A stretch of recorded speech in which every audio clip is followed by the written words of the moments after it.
Hello les amis, alors aujourd'hui je fais une petite vidéo sur l'univers. L'univers c'est un mot que j'adore. C'est un mot qui correspond à... il y a uni dedans, univers.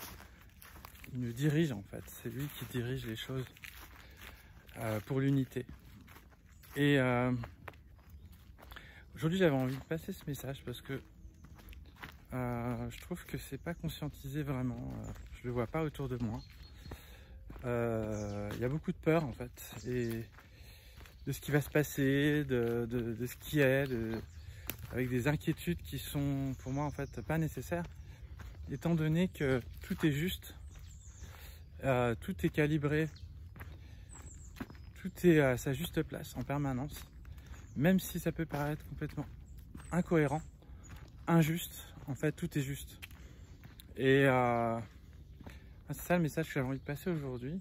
C'est ce qui permet d'être vraiment serein, parce que de toute façon on ne peut pas lutter contre ce qui est, on peut juste accepter. Mais c'est pas une fatalité, parce qu'on pourrait penser que c'est une fatalité de penser comme ça. Sauf que pour moi l'univers est juste, c'est-à-dire que tout se remet à l'état d'équilibre en permanence.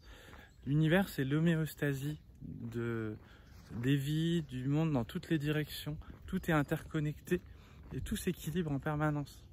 Donc quand il y a une problématique, elle est là pour réveiller quelque chose qui n'a pas été réglé.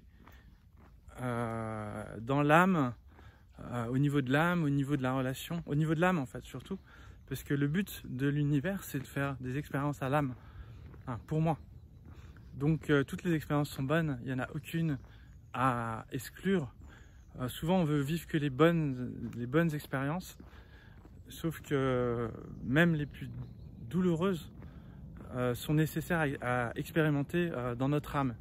Imaginez, vous êtes une page blanche, l'âme, et vous avez besoin de donner, vous avez besoin de savoir ce que c'est que même la souffrance. Comment vous pouvez le savoir? Comment votre âme peut prendre conscience de ce que c'est que la souffrance, de ce que c'est que la joie, de ce que c'est que le calme, de ce que c'est que la colère, de ce que c'est que la douceur. Voilà, on ne peut pas séparer les choses. Tout est à vivre. Imaginez, vous ne connaissez pas, votre âme, alors elle sera curieuse, elle a besoin de savoir. Elle a besoin de savoir ce que c'est que la division aussi. Elle a besoin de savoir ce que c'est que l'amour. Et au bout d'un moment, une fois qu'on a expérimenté, qu'on a de la base de données, de la banque de données, on peut commencer à savoir ce qu'on veut. Et tant qu'on n'a pas expérimenté ça, on a besoin d'expérimenter des choses difficiles. Donc c'est pour ça que des fois on ne comprend pas toujours ce qui nous arrive, mais ça fait partie de nos intentions même. C'est nous qui décidons en plus. Pour moi, l'âme, avant on décide, c'est comme si on rentrait dans un scénario et qu'on décidait de le vivre avec la possibilité du libre arbitre, mais en fait c'est pour expérimenter des choses. Moi c'est comme ça que je perçois les choses. Et ça permet en tout cas d'avoir une sérénité. On est comme dans un joueur, on est comme un personnage de jeu vidéo qui décide de jouer dans un programme. Et ça nous permet de sentir serein et de ne plus être dans la panique, dans la fatalité justement, dans le pessimisme. Parce qu'on sait que c'est nous qui avons les clés en main. Et surtout qu'il y a toujours quelque chose qui nous guide. Il y a des codages dans tous les sens. Il y a des ressources partout. Partout. Il y en a dans le verbe, la magie, la mort. Dans tous les langages des oiseaux, en fait, est un outil de connexion aussi, de conscience. Donc quand on est inconscient, on n'entend rien. Mais quand on est conscient, on entend tout. Et plus on prend conscience, plus on commence à rentrer dans l'univers, dans cette connexion à l'univers qui nous permet de percevoir les choses un peu comme dans Matrix. Quand on prend la pilule rouge, on est conscient de la réalité, sauf que cette réalité, c'est pas du tout d'être entubé dans des vasques pour nourrir des intelligences artificielles comme dans Matrix, mais c'est plutôt, si on prend conscience, là, ça va plutôt nous mener à une libération, à une joie, parce qu'en fait, plus on est conscient, plus on le devient. Et du coup, on se sépare un petit peu aussi. Des autres, dans le sens où ceux qui n'ont pas conscience ne comprennent pas exactement ce que vous vivez, et ceux qui ont conscience, ils savent ce que vous vivez, ils vous comprennent en fait. Donc l'univers, il nous parle en permanence, il nous laisse des messages, il nous met des signes.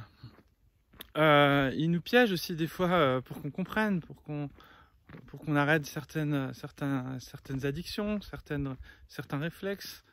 Par exemple, on a toujours besoin à un moment donné, moi j'étais avec les tirages, voilà, c'est bien, ça marche, mais après il ne faut pas tomber dans les extrêmes.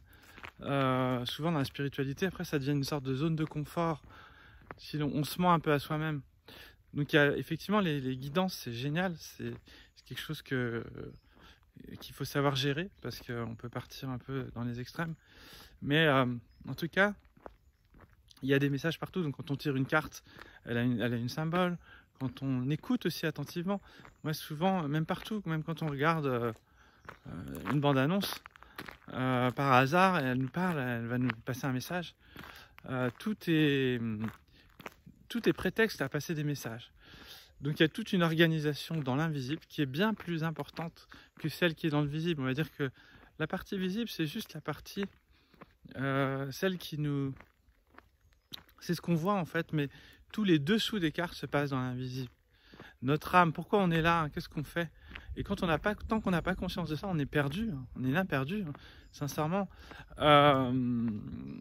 Après voilà, on a le droit de ne pas croire, on n'est pas obligé de croire la même chose, mais quand on a conscience, ça nous donne une sorte de liberté, ça nous donne une sorte de sérénité, d'acceptation et de foi profonde qui fait que on ne peut plus être atteint par la peur de ce qui va arriver. On accepte, on accueille tout ce qui doit arriver, tout ce passage là, en ce moment, tout ce qui doit arriver. Par exemple, le chaos qu'on va vivre dans cette société, qu'on est en train d'amorcer, il est nécessaire à la régénérescence du monde, parce que ce monde était dans un vieux système qui doit changer. C'est comme le homard qui pète sa coquille pour pouvoir se reconstruire. Donc voilà, l'univers, il nous parle, il faut savoir l'écouter, il faut savoir l'entendre, il faut savoir l'observer à travers même une fleur. Là, je regarde parce qu'il y a plein de fleurs ici. À travers une fleur, on peut méditer. C'est ça qu'on appelle méditer, dans le sens où on va avoir des inspirations, des messages sur les chemins de vie, sur les racines par exemple. Vous prenez l'image des racines de l'arbre, du tronc et des branches avec les fruits qui sont connectés à la terre et au ciel. Voilà, rien que ça, c'est une image qui peut vous donner des années d'inspiration. Si on sait avoir cet esprit créatif, parce que l'univers est poétique, l'univers est connecté à la poésie, à l'amour, et tout ce qui s'y oppose, comme en ce moment, en fait, ça cherche plus une sorte de confort. C'est pour ça que on va travailler sur ce confort, c'est-à-dire qu'on va faire croire que le confort c'est la liberté, alors que c'est pas le confort qui est vraiment la liberté, c'est l'acceptation de ce qui est la liberté vraiment. Parce que le confort engendre des manques, engendre des oublis aussi, et une perte de conscience. Plus on est dans une société de confort, comme on l'a été, plus on perd conscience.